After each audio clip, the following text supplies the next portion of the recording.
When we asked the man concerning his people, he said, "I have many brothers," and laughed in a way that was not good.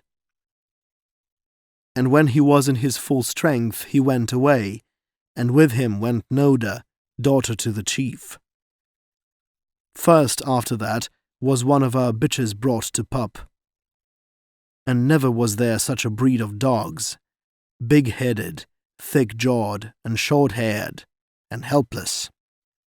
Well do I remember my father, Otzbark, a strong man. His face was black with anger at such helplessness, and he took a stone, so, and there was no more helplessness. And 2 summers after that came Noda back to us with a man-child in the hollow of her arm. And that was the beginning. Came a second white man with short-haired dogs, which he left behind him when he went.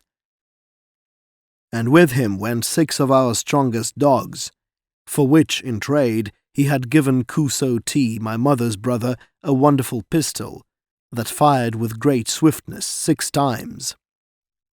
And Kuso T was very big, what of the pistol, and laughed at our bows and arrows. Woman's things, he called them, and went forth against the bald-faced grizzly, with the pistol in his hand. Now it be known that it is not good to hunt the bald-face with a pistol. But how were we to know? And how was Kuso T to know? So he went against the bald-face, very brave, and fired the pistol with great swiftness 6 times. And the bald-face but grunted, and broke in his breast like it were an egg, and like honey from a bee's nest dripped the brains of Kuso T upon the ground. He was a good hunter, and there was no one to bring meat to his squaw and children. And we were bitter, and we said, "That which for the white man is well, is for us not well." And this be true. There be many white men and fat, but their ways have made us few and lean. Came the third white man, with great wealth of all manner of wonderful foods and things, and 20 of our strongest dogs he took from us in trade.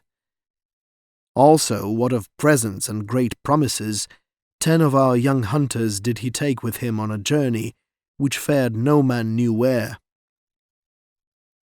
It is said they died in the snow of the ice mountains, where man has never been, or in the hills of silence, which are beyond the edge of the earth. Be that as it may, dogs and young hunters were seen never again by the Whitefish people. And more white men came with the years, and ever, with pay and presents, they led the young men away with them. And sometimes the young men came back with strange tales of dangers and toils in the lands beyond the Pellies, and sometimes they did not come back.